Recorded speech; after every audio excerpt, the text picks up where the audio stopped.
सोमवार तक पूरे बिहार में बुक मिल जाएगा, आप बुक ले लीजिएगा। ये सब सूचना हम आपको दे दिया, अभी ही हम सब सूचना से अवगत करवा दिए हैं। और 90 दिन सिर्फ आप त्याग करने के लिए तैयार रहिए, अनुशासन में रहने के लिए तैयार रहिए। सारी सूचना हमने आपको दे दिया है। अब आइए, हम लोग बहुत ज्यादा समय नहीं है हम लोगों के पास, सीधे तौर पर हम लोग क्वेश्चन पे आते हैं और क्वेश्चन का एनालिसिस जिस वे में करवाएंगे और जिस जिस चीज पर बोलेंगे फोकस करने के लिए, वो चीज पर आप फोकस कीजिएगा, आपका रिजल्ट होगा। समझ गए? तो आइए क्वेश्चन नंबर 1 देखिए, बिहार पुलिस का लेवल कितना शानदार लेवल है, समझ गए? आइए बाबू, अब पहला क्वेश्चन है बाबू, 1980 के दशक के प्रारंभ में, 1980 के दशक के प्रारंभ में मतलब 1980 से 1985 सर्वोच्च न्यायालय ने न्याय तक पहुंच बढ़ाने के लिए कौन सा तंत्र तैयार किया? न्याय तक पहुंच बढ़ाने के लिए कौन सा तंत्र तैयार किया? न्याय तक, न्याय तक। इस क्वेश्चन की अगर हम बात करें तो इस क्वेश्चन का एक कीवर्ड है सर्वोच्च न्यायालय, दूसरा कीवर्ड है न्याय तक, न्याय तक, और तीसरा कीवर्ड है तंत्र। ये 3 कीवर्ड है इस क्वेश्चन में। देखिए, भारत में जहां तक न्याय की बात है, जब हमें कहीं से न्याय नहीं मिलता है तब हम न्यायालय का दरवाजा खटखटाते हैं, और न्यायालय के अंतर्गत भारत में सर्वोच्च न्यायालय आता है, उच्च न्यायालय आता है, सबऑर्डिनेट अधीनस्थ न्यायालय आता है। इन सभी न्यायालयों का दरवाजा हम खटखटाते हैं। अब देखिए बाबू आप कि आपको जहां तक न्याय का सवाल है, आज भी सभी लोगों को न्याय नहीं मिल पाता है। आज की हम बात करें तो आज भी सभी लोगों को न्याय नहीं मिल पाता है, आज भी सभी लोगों को न्याय नहीं मिल पाता है।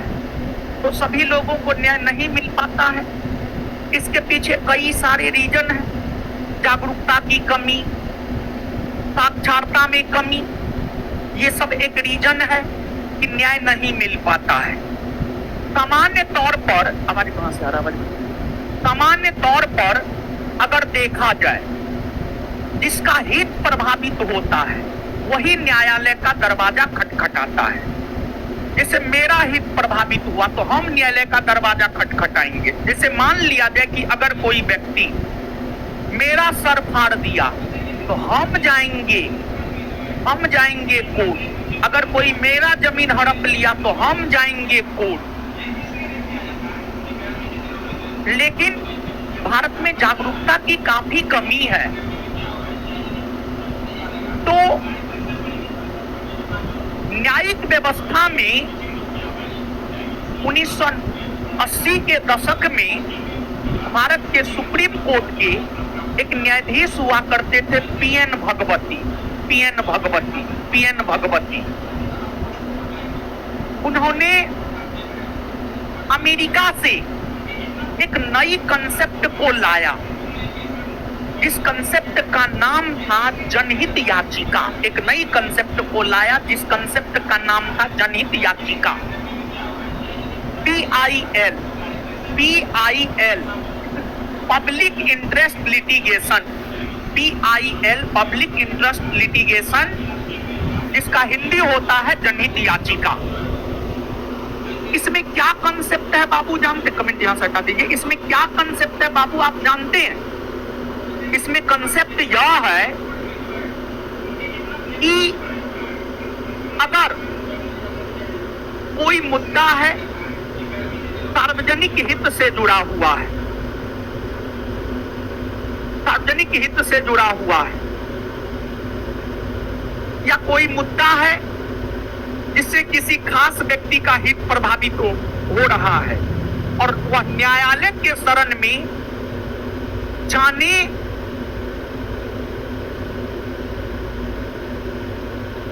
हेतु वह न्यायालय के शरण में नहीं जा सकता है, वह न्यायालय के शरण में नहीं जा सकता है। तौर पर कमजोर होने के वजह से, जागरूकता की कमी के वजह से, तो उस कंडीशन में उसके लिए कोई दूसरा व्यक्ति न्यायालय का दरवाजा खटखटा सकता है। या फिर अगर कोई सार्वजनिक हित से संबंधित मुद्दा है जो न्यूज़पेपर में छपा, वीडियो वायरल हुआ, तो न्यायपालिका स्वयं उस मुद्दा को उठा लेता है। न्यायपालिका स्वयं उस मुद्दा को उठाने का काम करता है। जैसे किसान आंदोलन के दौरान एक केंद्रीय मंत्री का बेटा जो है किसानों पर गाड़ी चढ़ा दिया था, वीडियो वायरल हुआ, न्यायपालिका ने स्वयं उस मामला को न्यायालय में उठा करके उसको लेकर सुनवाई करने का काम किया। यही तो जनहित याचिका है। और जनहित याचिका है क्या, अगर आप नहीं समझे तो फिर से समझिए। जैसे हमारा हित प्रभावित हुआ, हम आर्थिक तौर पर कमजोर है, जागरूक ना है, आप में से कोई भी चाहते हैं कि नहीं, हर को तो न्याय मिलना चाहिए, तो आप मेरे मामला को कोर्ट में उठा सकते हैं। यही है जनहित याचिका। तो इससे थोड़ा आप सोचिए। अगर हम न्यायालय नहीं जा रहे हैं, आप मेरे लिए न्यायालय जा रहे हैं, तो हमको न्याय मिलेगा या नहीं मिलेगा? एकदम निश्चित तौर पर न्याय मिलेगा। और इसकी अवधारणा भारतीय न्यायिक प्रणाली में लागू 1980 के दशक में हुआ है। और इसको लागू करने में भारत के सुप्रीम कोर्ट के न्यायाधीश पीएन भगवती का महत्वपूर्ण योगदान है। और इसी वजह से पीएन भगवती को भारत में जनहित याचिका का जनक माना जाता है। और जनहित याचिका संबंधी प्रावधान भारतीय न्यायिक प्रणाली में अमेरिका से लिया गया है। तो अब आप क्वेश्चन का डिस्कशन बाबू पढ़िएगा, तो वहां पर दो बात, एक तो इस प्रश्न का उत्तर हो जाएगा जनहित याचिका क्या आप समझे हैं, हाँ या ना, समझ गए हैं ना। अब उस डिस्कशन को जब आप पढ़ेंगे तो दो बात पे फोकस करना है बाबू। एक बात यह कि भारत में जनहित याचिका का जनक किसे माना जाता है, तो पीएन भगवती। किसे माना जाता है, उसको हाईलाइट कर लीजिएगा। भारत में जनहित याचिका का जनक पीएन भगवती को माना जाता है। और दूसरी बात यह कि भारत में जनहित याचिका संबंधी प्रावधान किस देश से लिए गए हैं, तो भारत में जनहित याचिका संबंधी प्रावधान लिए गए हैं अमेरिका से। कहां से लिए गए हैं, अमेरिका से लिए गए। इतना बात बाबू समझ में आया। इसके बाद अब हम लोग आ जाते हैं क्वेश्चन नंबर 2 पे। क्वेश्चन नंबर 2 कह रहा है, किसी भी देश में कानून बनाने का अंतिम अधिकार किसके पास होता है, संसद, सर्वोच्च न्यायालय, निर्वाचन आयोग, उपराष्ट्रपति। तो देखिए ध्यान दीजिएगा बाबू, यहाँ पर किसी भी देश बस ऐसे फंसाने के लिए दिया गया है, जबकि यहाँ पर किसी भी देश का मतलब समझना है भारत। किसी भी देश का मतलब बाबू क्या समझना है, भारत। तो आपसे ये पूछा जा रहा है भारत में कानून का निर्माण करने वाली सबसे बड़ी संस्था कौन है। और इस प्रश्न के बारे में हम आपको बता दें, बिहार एसआई एक्साइज 126 पोस्ट का ये पूछा हुआ क्वेश्चन है, समझ गए। तो भारत के भीतर अगर देखा जाए तो कानून का निर्माण करने वाली सबसे बड़ी संस्था है संसद। सबसे बड़ी संस्था कौन है, संसद, यानी अंग्रेजी में पार्लियामेंट। अगर बाबू हम लोग संसद की बात करें तो संसद की चर्चा भारतीय संविधान के अनुच्छेद 79 में है। अनुच्छेद 79 यह कहता है राष्ट्रपति, लोकसभा, राज्यसभा को मिलाकर संसद का गठन होता है। तो संसद के अंतर्गत राष्ट्रपति आते हैं, लोकसभा आता है, राज्यसभा आता है। संसद के अंतर्गत लोकसभा और राज्यसभा जो है, संसद का 2 हाउस है, संसद का 2 सदन है, संसद का 2 सदन है।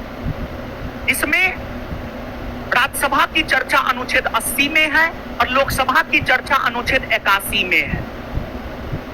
और यह दोनों सदन को अगर हम लोग देखें तो राज्यसभा जिसकी चर्चा अनुच्छेद 80 में है वह एक अस्थायी सदन है।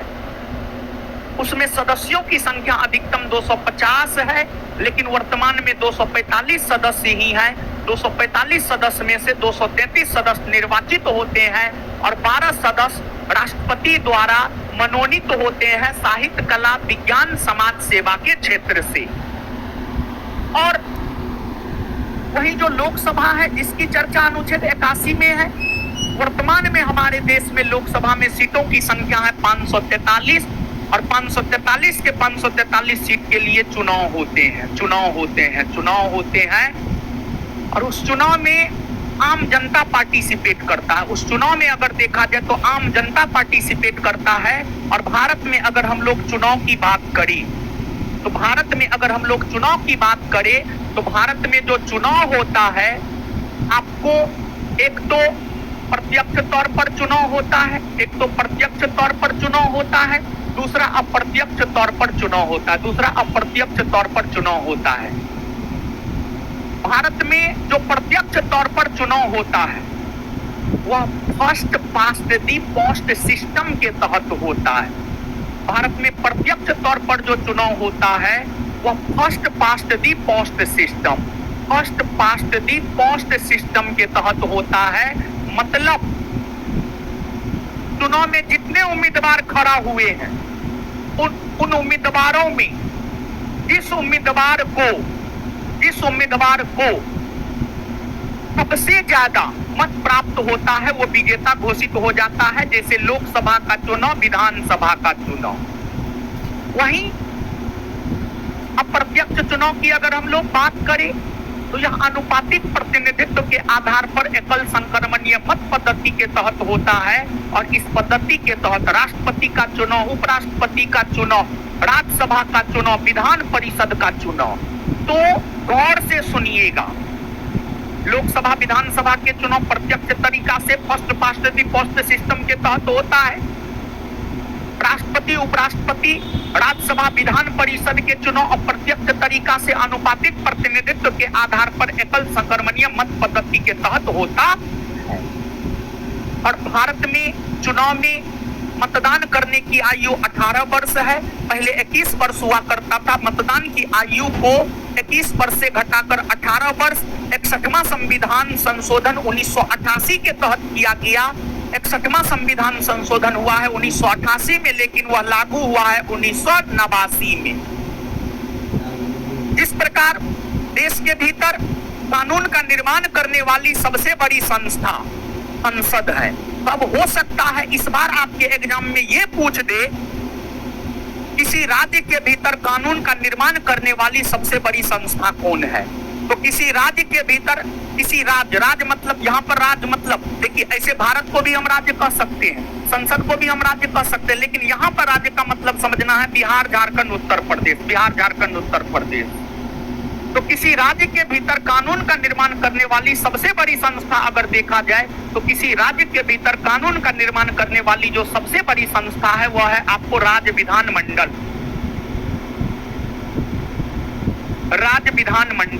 किसी राज्य के भीतर हो सकता है ये क्वेश्चन आपसे पूछ दे, और जो पिछला ट्रेंड रहा है उसी ट्रेंड पर क्वेश्चन पूछता है, ऐसा नहीं कि इधर उधर भागता है, समझ गए। तो किसी राज्य के भीतर कानून का निर्माण करने वाली सबसे बड़ी संस्था है राज्य विधानमंडल। और राज्य विधानमंडल के बारे में जानकारी अगर देखा जाए तो राज्य विधानमंडल के बारे में जानकारी हमें भारतीय संविधान का अनुच्छेद 168 देता है। अनुच्छेद 168 कहता है राज्यपाल, विधानसभा और विधान परिषद को मिलाकर के राज्य विधानमंडल का गठन किया जाता है। राज्यपाल, विधानसभा, विधान परिषद को मिलाकर के राज्य विधानमंडल का गठन किया जाता है। और भारत के 28 राज्यों में विधान परिषद नहीं है, मात्र 6 राज्य में विधान परिषद है। मात्र 6 राज्य में जो विधान परिषद है उत्तर प्रदेश, बिहार, महाराष्ट्र, कर्नाटक, आंध्र प्रदेश, तेलंगाना, यही 6 राज्य में विधान परिषद है। तो वैसे राज्य जहां पर विधान परिषद है वहां पर विधानमंडल का निर्माण राज्यपाल, विधानसभा, विधान परिषद तीनों को मिलाकर होता है। लेकिन भारत के जिस राज्य में विधान परिषद नहीं है वहां राज्य विधानमंडल के अंतर्गत सिर्फ राज्यपाल और विधानसभा आता है। जैसे झारखंड में विधान परिषद नहीं है तो झारखंड राज्य के भीतर राज्य विधानमंडल के अंतर्गत जो है सिर्फ राज्यपाल और विधानसभा आते हैं। अब इसके बाद ऑप्शन में जो है बाबू निर्वाचन आयोग की चर्चा है, उपराष्ट्रपति की चर्चा है, सर्वोच्च न्यायालय की चर्चा है। तो यहाँ पर सर्वोच्च न्यायालय, निर्वाचन आयोग, उपराष्ट्रपति सबके बारे में बता रहे हैं। क्वेश्चन बैंक के डिस्कशन में सब कुछ हम दिए हैं। हम ऐसे थोड़े बोल दिए हैं इसे एक मात्र बुक से एग्जाम निकल जाएगा, उतना कंटेंट हम इसमें दिए हैं, उस आधार पे हम बोले हैं। समझ गए? तो अब यहाँ पर बाबू आप समझिएगा, सर्वोच्च न्यायालय, उपराष्ट्रपति और निर्वाचन आयोग। सबसे पहले उपराष्ट्रपति। जहां तक उपराष्ट्रपति का सवाल है, उपराष्ट्रपति भारत के भीतर संवैधानिक पदों में दूसरा सबसे बड़ा संवैधानिक पद है। भारत का दूसरा सर्वोच्च नागरिक उपराष्ट्रपति को माना जाता है और यह पद अमेरिका से लिया गया है। अनुच्छेद 63 यह कहता है भारत का एक उपराष्ट्रपति होगा। अनुच्छेद 64 कहता है उपराष्ट्रपति राज्यसभा का पदेन सभापति होगा, यानी जो उपराष्ट्रपति होगा वही राज्यसभा का सभापतित्व करेगा, जो उपराष्ट्रपति होगा वही राज्यसभा का सभापतित्व करेगा। लेकिन ध्यान रहे, उपराष्ट्रपति राज्यसभा का सदस्य होता नहीं। उपराष्ट्रपति का चुनाव होता है और उपराष्ट्रपति के चुनाव में लोकसभा और राज्यसभा के सभी सदस्य भाग लेते हैं। लोकसभा राज्यसभा के सभी सदस्य मिलकर के उपराष्ट्रपति को चुनने का काम करते हैं। उपराष्ट्रपति का चुनाव होता है। उपराष्ट्रपति राज्यसभा के सदस्य नहीं होते हैं, लेकिन फिर भी उपराष्ट्रपति राज्यसभा का सभापतित्व करते हैं। मतलब राज्यसभा भारतीय संसदीय परंपरा के अंतर्गत एक सदन, लोकसभा है, एक राज्यसभा है केंद्रीय स्तर पर, फिर राज्य स्तर पर एक विधानसभा है, एक विधान परिषद है। केंद्रीय स्तर पर जो लोकसभा है, लोकसभा की अध्यक्षता लोकसभा का सदस्य ही करता है, लेकिन राज्यसभा एक ऐसा सदन है जिसका सभापति तो उसके सदस्य नहीं करते हैं। आपसे पूछा जाता है ये प्रश्न, बहुत महत्वपूर्ण क्वेश्चन है, कौन ऐसा सदन है जिसका सभापति तो उसके सदस्य नहीं करते हैं? तो राज्यसभा। फिर राज्य स्तर पर विधानसभा, विधान परिषद है। विधानसभा और विधान परिषद की अध्यक्षता और सभापतित्व विधान परिषद और विधानसभा की अध्यक्षता और सभापतित्व, विधानसभा की अध्यक्षता विधानसभा के सदस्य करते हैं, विधान परिषद का सभापतित्व उसके सदस्य ही करते हैं। अब अनुच्छेद 64 के बाद अनुच्छेद 65, ये आपके बिहार एसआई में पूछा हुआ है, हो सकता है इस बार बिहार पुलिस में पूछ दे। अनुच्छेद 65 यह कहता है कि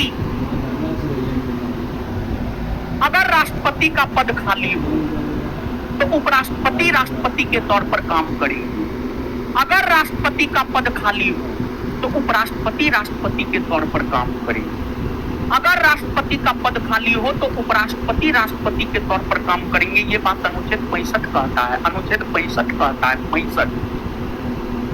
और अगर राष्ट्रपति उपराष्ट्रपति दोनों पद खाली हो तो भारत के सुप्रीम कोर्ट के मुख्य न्यायाधीश भारत के राष्ट्रपति के तौर पर काम करेंगे। और अगर राष्ट्रपति उपराष्ट्रपति सुप्रीम कोर्ट के मुख्य न्यायाधीश का भी पद खाली हो तो सुप्रीम कोर्ट के वरिष्ठतम न्यायाधीश भारत के राष्ट्रपति के तौर पर काम करेंगे, कार्यवाहक राष्ट्रपति के तौर पर काम करेंगे।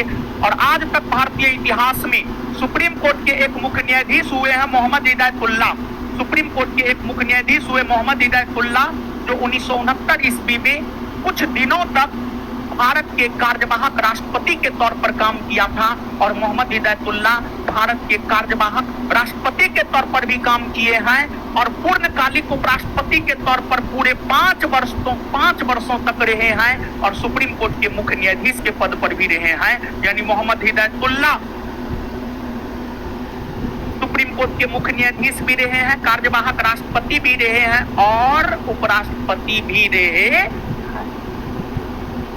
इसके बाद जहां तक उपराष्ट्रपति का सवाल है, उपराष्ट्रपति के निर्वाचन सबको लेकर जानकारी अनुच्छेद 66 देता है। उपराष्ट्रपति का निर्वाचन होता है, उन्हें शपथ राष्ट्रपति दिलाता है और अगर उन्हें त्यागपत्र देना है तो वो त्यागपत्र राष्ट्रपति को देते हैं। और अगर उपराष्ट्रपति को पद से हटाना हो तो उपराष्ट्रपति को पद से हटाने संबंधी प्रक्रिया की शुरुआत राज्यसभा में ही होती है। और उपराष्ट्रपति को उपराष्ट्रपति के तौर पर वेतन नहीं मिलता है, बल्कि उपराष्ट्रपति को राज्यसभा के सभापति के रूप में वेतन मिलता है। राज्यसभा के सभापति के रूप में वेतन मिलता है। इसके बाद निर्वाचन आयोग। जहां तक निर्वाचन आयोग का बाबू सवाल है, निर्वाचन आयोग की चर्चा भारतीय संविधान के भाग 15 में अनुच्छेद 324 से 329 के बीच में है। अनुच्छेद 324 से 329 के बीच में। निर्वाचन आयोग एक संवैधानिक आयोग है, क्योंकि भारतीय संविधान का अनुच्छेद 324 स्पष्ट तौर पर यह बात कहता है कि भारत का एक निर्वाचन आयोग होगा, और भारत का जो निर्वाचन आयोग होता है वह चुनाव करवाता है, राष्ट्रपति का, उपराष्ट्रपति का, लोकसभा का, राज्यसभा का, विधानसभा का, विधान परिषद का चुनाव करवाता है। लेकिन ध्यान दे, पंचायती राज और नगर पालिका के लिए जो चुनाव होता है वह भारत का निर्वाचन आयोग नहीं करवाता है, बल्कि राज्य निर्वाचन आयोग करवाता है। इस राज्य निर्वाचन आयोग की चर्चा भारतीय संविधान के अनुच्छेद 243 आई में है। और निर्वाचन आयोग का काम मुख्य तौर पर चुनाव करवाना होता है, लेकिन ऐसा नहीं है कि निर्वाचन आयोग का काम सिर्फ चुनाव करवाना ही होता है। निर्वाचन आयोग के और भी कई सारे काम होते हैं, जैसे किसी भी राजनीतिक दल को राष्ट्रीय पार्टी का दर्जा देना, किसी भी राजनीतिक दल को राज्य स्तरीय पार्टी का दर्जा देना, ये सब भी निर्वाचन आयोग का काम होता है। मतदाता सूची तैयार करवाना निर्वाचन आयोग का काम होता है। राजनीतिक पार्टियों को चुनाव चिन्ह आवंटित करवाना निर्वाचन आयोग का काम होता है। ये सभी के सभी निर्वाचन आयोग के काम होते हैं। और आपको अगर भारत की बात की जाए तो जो निर्वाचन आयोग है वह 3 सदस्यीय आयोग है। 3 सदस्यीय आयोग, जिसमें एक मुख्य निर्वाचन आयुक्त तथा 2 अन्य निर्वाचन आयुक्त होते हैं, जिसमें मुख्य निर्वाचन आयुक्त और अन्य निर्वाचन आयुक्तों की नियुक्ति भारत के राष्ट्रपति करते हैं 3 सदस्यीय समिति के सिफारिश पर। और आपको जो 3 सदस्यीय समिति के सिफारिश पर करते हैं उसमें प्रधानमंत्री होते हैं। प्रधानमंत्री द्वारा नाम निर्दिष्ट कोई एक कैबिनेट मंत्री होता है और लोकसभा में विपक्ष का नेता होता है। और हाल में भारत के निर्वाचन आयोग के मुख्य आयुक्त कौन बने हैं? सब गायब है। क्या ज्ञानेश कुमार बने हैं? ज्ञानेश कुमार बने? एकदम सब गायब है, एकदम निपले पोथल है। सच में आप लोग बिहार पुलिस वाले हैं। आगे सर्वोच्च न्यायालय, जहां तक सर्वोच्च न्यायालय का सवाल है, सर्वोच्च न्यायालय की चर्चा भारतीय संविधान के अनुच्छेद 124 में है। अनुच्छेद 124 कहता है भारत का एक सर्वोच्च न्यायालय होगा। और जो सर्वोच्च न्यायालय होता है, सर्वोच्च न्यायालय का जहां तक सवाल है, सर्वोच्च न्यायालय का गठन 1950 ईस्वी में हुआ है। और जब इसका गठन हुआ था तो इसमें 8 न्यायाधीश थे, 7 को अन्य न्यायाधीश, 1 मुख्य न्यायाधीश। और वर्तमान में 34 न्यायाधीश है, 1 मुख्य न्यायाधीश, 33 को अन्य न्यायाधीश, 33 को अन्य न्यायाधीश। और हाल में सर्वोच्च न्यायालय के 52वें मुख्य न्यायाधीश बने हैं B.R. गवई। इससे पहले संजीव खन्ना थे, उससे पहले D.Y. चंद्रचूड़ थे। समझ गए?